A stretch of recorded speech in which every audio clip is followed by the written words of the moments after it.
Joining us now here on the MegaCast is Caryn Wells, a Ph.D., and she's the editor of the International Journal for Educational Leadership Preparation and professor of the Department of Organizational Leadership School of Education and Human Services over at Oakland University. You have a long title, you do a lot of things, but at the end of the day, you're about helping the people on the front lines. Thank you for being with us.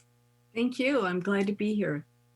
Tell us a little bit about your background, and then we'll get into this new program.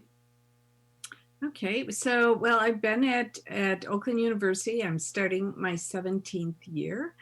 Before that, other lives, so to speak, I have been a teacher, a counselor, an assistant principal, and a principal all at the high school level. So I have years of working in the schools as well. This is a very different time that none of us have experienced, and it doesn't matter what your background couldn't really get us to this point, but you're taking it and you're embracing it.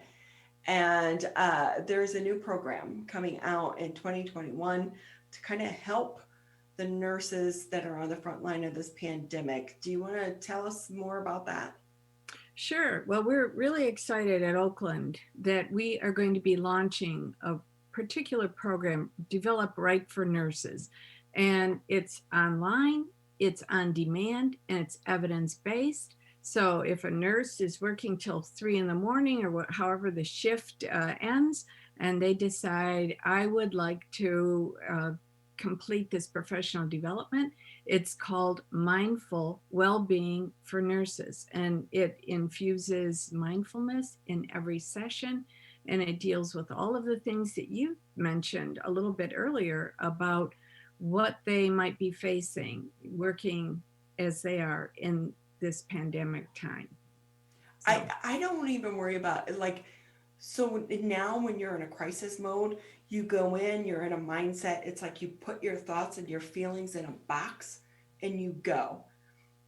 I worry about so many of the nurses and the healthcare workers on the front line coming out of this as well. I have nurses in my family. I have friends that are nurses, and this is going to be a crisis. It's going to really take them a lot of thought and a lot of getting in touch with their feelings to address the long-term impact of what they're seeing on those front lines. Well, that's so true. Actually, the literature is pretty clear about the work right now with COVID and how people who are on, as you explained, the front line, they're dealing with vicarious trauma or secondary traumatic stress. So they're watching the traumas as they are watching in some cases, their patients die in front of them. They're holding their hands, they're holding a cell phone to connect with families. And even if they aren't doing that particular job, they're working in clinics where people are coming in and they're saying, I'm ill. Do you think I have this? So there's, people are looking for reassurance. And of course, nurses have always provided that. So with that, is this program just for nurses that are in the program, the nursing program at Oakland University, or is this open to everyone and anyone? Well, it'll be open for anybody as a nurse right now. And we're hoping that, we start regionally and that we already have plans to be able to go in different regions of the state and then beyond to offer it throughout the nation. So we will see. Can you share a little bit about the program and the tips and what you're trying to get through to the nurses to be able to help them? Sure. Well, it all begins with this mindful approach to well-being. So with mindfulness, it's really being fully present in the moment without judgment, without criticism, and it allows people to exhale, to take a deep breath, to be what is called in the literature as non-reactive. So that is going to be infused throughout the 10 hours of the program. So, for example, one of the segments is on self-compassion. So instead of a nurse perhaps saying, why am I not coping with this? So and so is. And I'm feeling short with people that I'm working with. I'm detaching. So it's being able to offer themselves the same kind of compassion that they're offering to patients. It deals with organizational climate. It deals with also things like how do we reframe that stress?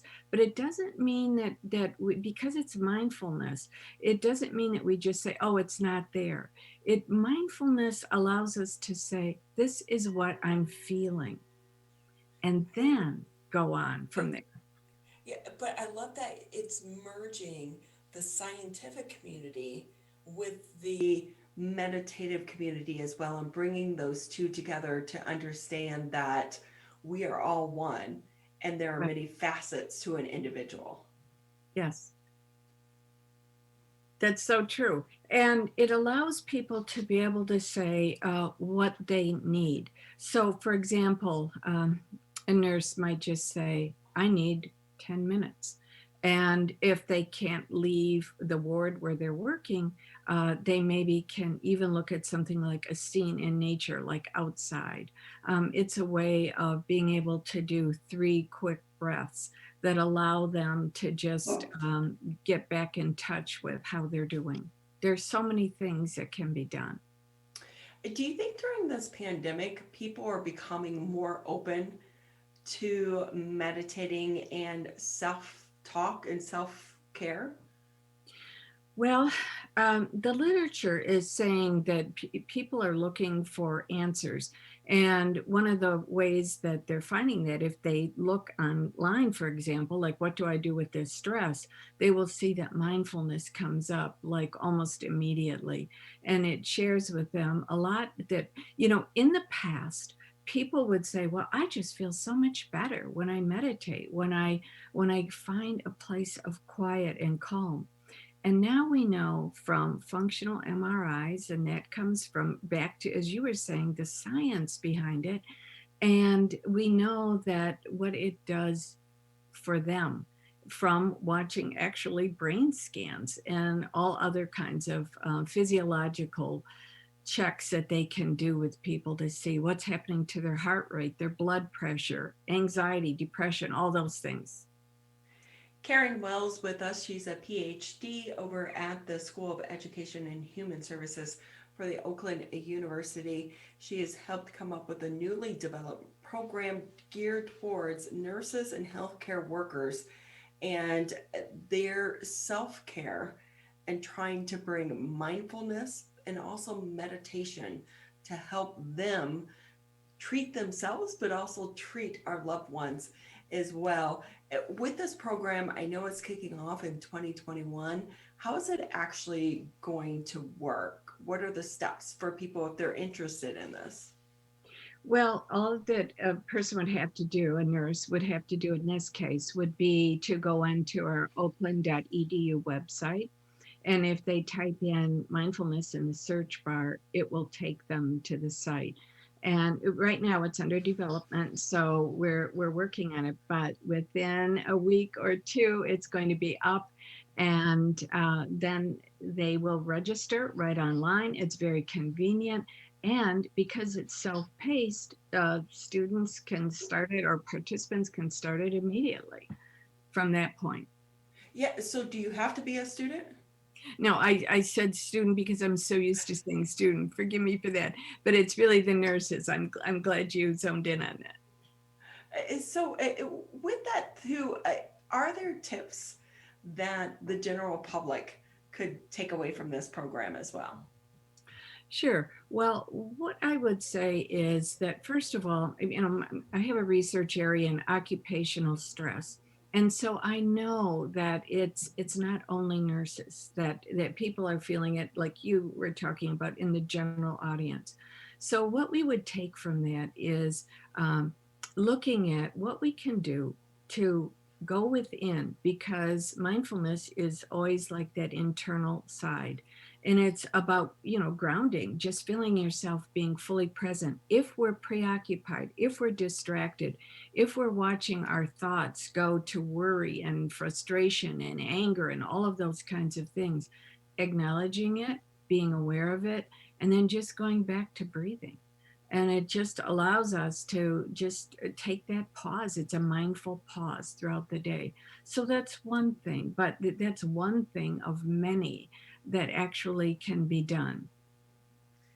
Caryn Wells, again with us. She's a PhD over at Oakland University, and just a couple more minutes here with you on the Oakland County Megacast. And do you think this pandemic is going to reinforce people's commitment to going into healthcare, or do you think some people are going to shy away from it, knowing what they and their family members could face?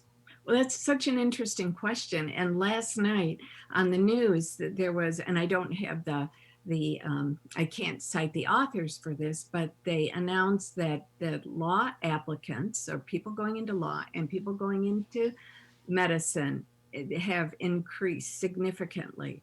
So perhaps that's the answer, that people are saying, I can serve, I can do. I mean, people look for meaning in their work. And that might be something that they say as they look at the incredible job that people are doing in medicine and saying, I could be part of that.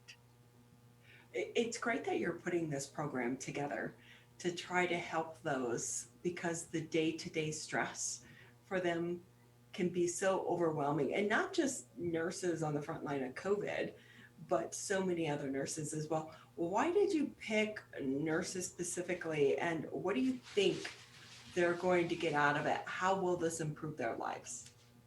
Well, the reason for the nurses is just, watching what they're doing, listening to the different news reports.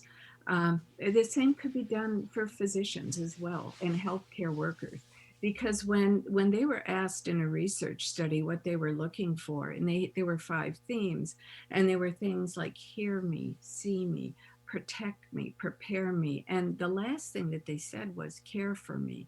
And as I read that research report, I thought, at Oakland University, we can offer a program. I've done usually in-person trainings for over 2,000 people in mindfulness. And I just said, we could do something now online and start with nurses. And then the people through PACE, their professional and continuing education group with Lori Kroos, they just said, yes, we can do this. And then the School of Nursing through Amy Johnson said, yes, we can offer this. So it was a green light and what I call blue sky work.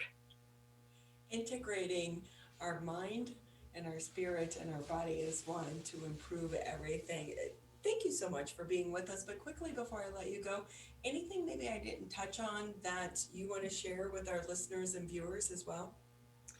Well, I would just add to the comments that other people on your programs have added. Like, for example, when you interviewed our person that works with mental health at the university, and that is, there's so much that we can do, even finding gratitude for the little things that we find every day. For example, I only teach in the graduate school, so many of them are parents, and they're saying what we're finding is that all of a sudden we are playing board games, we are going for walks. I walk my dogs every day and I see all these little puppies, and we're hearing that they're running out of dogs at shelters. So even during a time of a pandemic, there are things for which we have tremendous gratitude. And it's just looking for those. The researchers who study happiness tell us, don't try and get rid of every negative thought. Negative thoughts are there. Increase your positive to negative 3 to 1. And so that could even be a goal for a day. That's a great lesson for all of us to learn. So thank you for sharing that with us. Caryn Wells, she's a PhD over at Oakland University, we also want to say thank you to the university for allowing us to live stream today's edition of the Oakland County MegaCast on their Facebook page. Thank you so much for being with us, and happy holidays to you and your family as well. Thank you. Same to you.